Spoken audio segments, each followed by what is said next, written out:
안녕하세요, 조널마키입니다. 반등에 성공한 맨유인데요. 솔샤르 경질 후 공식 경기 3경기 연속 무패를 달리게 되었습니다. 일정 자체도 쉽지 않았는데요.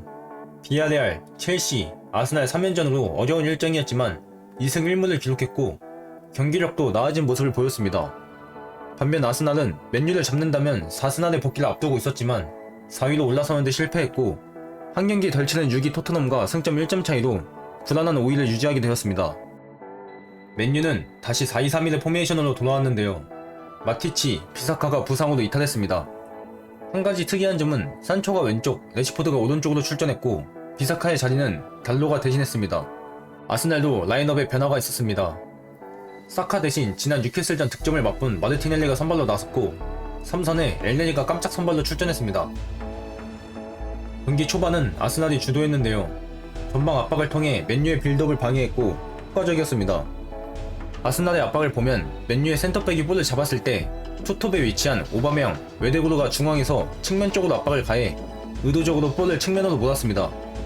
파티, 엘네니는 중앙 미드필더들을 압박하면서 중앙에서 볼을 받지 못하게 방해했고 볼이 측면으로 전개됐을 때 풀백과 윙포워드가 압박을 가하면서 효과적인 압박을 보였습니다. 아스날은 주도적인 흐름 속에 전반 초반 많은 코너킥을 얻어냈고 위협적인 장면들도 만들어냈는데요. 결국 코너킥 상황에서 선제 득점이 터졌습니다. 프레드가 데이아의 발을 밟았고 데이아가 쓰러진 사이 스미스로우의 슈팅이 득점으로 이어졌는데요. 프레드의 치명적인 실책으로 행운의 득점을 얻은 아스날입니다. 다만 아스날의 문제는 이후부터였습니다. 선제 득점 이후 맨유가 강하게 압박을 가하기 시작하면서 아스날이 주도권을 빼앗겼고 밀리기 시작했는데요. 맨유의 강한 압박에 아스날은 후방 빌드업이 잘 되지 않았고 패스 미스가 많아지면서 경기의 흐름을 완전히 내줬습니다. 맨유의 압박 탓에 램지데일의 킥을 통한 롱볼 전개를 노렸지만 전방에 위치한 오바메양이나 외대골르는 볼을 지키는 데는 장점이 있는 선수들이 아닐 뿐더러 메가이어, 린델레페의 강한 경합에 주도권을 완전히 잃었습니다. 아스날은 강팀만 만나면 이러한 문제점들을 자주 노출하는데요. 소위 말하는 빅6 팀들과의 경기를 보면 항상 상대팀들이 강하게 압박을 가했을 때 후방에서 빌드업이 안됐습니다. 빌드업이 안되니까 전방까지 볼을 전개하는 게 안되고 쉽게 볼 소유권을 내주는 장면들이 많았는데 이날 경기도 마찬가지였습니다. 밀리는 흐름 속 아스날은 전반 막판, 후반 초반 연이은 실점을 기록했습니다. 이후 PK 실점까지 모든 실점의 문제점은 삼성과 연결되는데요. 이날 파티와 엘네니의 조합은 최악이었습니다. 지난 시즌 맨유전 좋은 모습을 보였던 조합이지만 이날 경기에서는 패배 요인 중 하나였습니다. 우선 파티는 턴오버가 너무 많았는데요. 공격 전개 과정이나 빌드업에서 어이없는 패스미스로 맨유에게 볼을 내주거나 후박한 터치로 공을 쉽게 빼앗기면서 후방에서의 불안함을 가중시켰습니다. 두 선수의 가장 큰 문제는 수비 커버였는데요. 엘네니는 누누가 전진하는 왼쪽 측면 공간을 제대로 커버하지 못했습니다.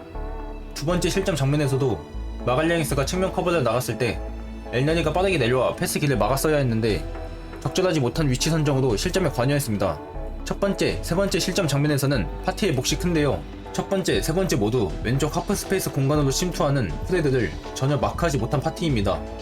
오른쪽 하프 스페이스 공간을 커버해야 하는 파티이지만 첫 번째 실점 장면에서 돌아나가는 프레드의 움직임을 전혀 체크하지 못했습니다.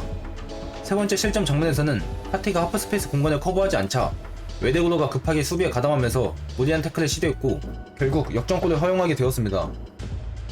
선발 라인업도 문제였습니다.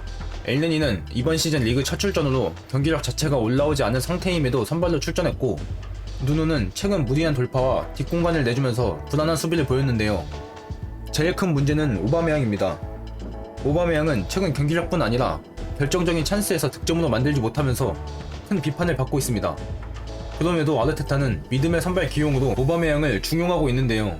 또 다른 문제는 오바메양이 자꾸 선발로 나서면서 라카제트가 최전방이 아닌 2선으로 출전하는 것입니다. 물론 라카제트는 공격형 미드필더로 출전하면서 좋은 경기력과 영향력을 행사하면서 아스날 상승세의 주역이었는데요. 다만 오바메양의 경기력과 결정력이 이 정도로 심각하다면 라카제트를 최전방에 기용하는 것이 최선입니다. 라카제트는 2선의 능력을 극대화시켜주고 최전방에서 버티는 것이 가능한데요. 상대가 맨유인 만큼 2선과의 호흡을 끌어올림으로써 중원에서의 우위와 빠른 공격 전개로 맨유의 불안한 수비를 공략했어야 했습니다. 누누의 기용도 문제입니다. 최근 누누가 선발로 나섰을 때 문제점은 스미스로우가 고립된다는 것인데요. 특히나 강팀과의 경기에서는 왼쪽 풀백의 전진이 평소보다 적어 스미스 로우가 측면에 고립되는 경우가 많고, 누누가 중앙으로 들어오는 움직임을 가져가게 되면 스미스 로우가 측면으로 밀려나 경기에 끼치는 영향력이 줄어들게 됩니다. 때문에 티어니의 기용이 필요해 보이는데요.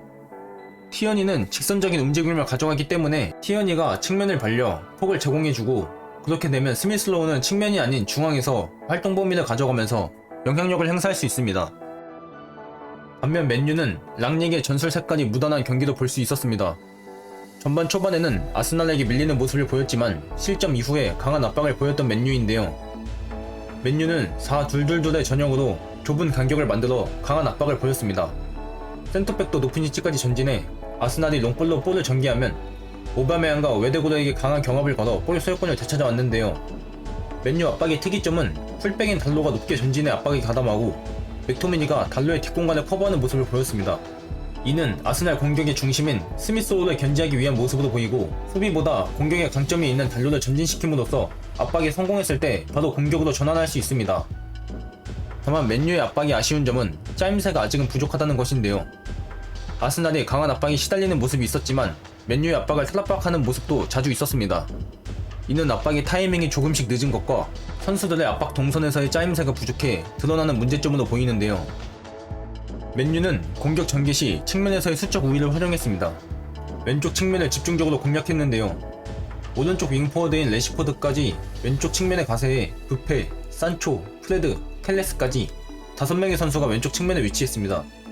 산초와 텔레스가 측면으로 벌려 아스날의 수비를 당기면 하프 스페이스 공간으로 프레드, 부페가 침투하는 모습을 보였는데요.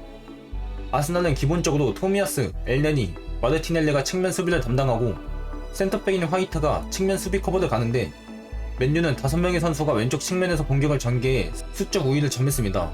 결국 수적 우위를 통해 프레드의 하프 스페이스 침투가 2번의 득점을 모두 만들어냈습니다. 오른쪽 측면은 달로의 오버래핑이 주요했는데요. 왼쪽에 많은 선수를 배치하면서 오른쪽에 선수가 적을 수밖에 없는데 달로가 타이밍 좋게 오버래핑을 했습니다. 달로의 오버래핑과 레시포드, 부페를 중심으로 오른쪽 측면 공격을 만들어 나갔고, 호날두의 역전골은 레시포드의 오른쪽 뒷공간 침투로 시작됐습니다. 비사카는 부상으로 이탈했지만 최근 경기에서 공격적으로나 수비적으로나 좋지 못한 활약을 보였는데요. 비사카 대신 출전한 달로는 좋은 경기력으로 팀의 승리에 기여했습니다. 공격적으로도 비사카보다 뛰어난 모습을 보였고 수비적으로도 준수한 활약을 보였습니다. 맨유는 캐릭 감독 대행이 어려운 일정 속 2승 1무의 좋은 성적을 만들어내고 팀을 떠나게 되었는데요. 이제는 랑닉 감독의 체제로 돌입하게 되었고 12월 일정이 비교적 쉽기 때문에 흐름을 이어가는데 어렵지 않을 것으로 보입니다. 아스날은 중하위권 팀들을 잡는 힘이 생겼지만 강팀들과의 맞대결에서 너무나도 약한 모습을 보이고 있는데요. 맨유의 승리로 리그 4위 웨스트햄부터 리그 8위 울버햄튼의 승점이 3점밖에 차이나지 않아 3승권 경쟁이 더욱 치열해지게 되었습니다. 오늘 영상도 봐주셔서 감사합니다.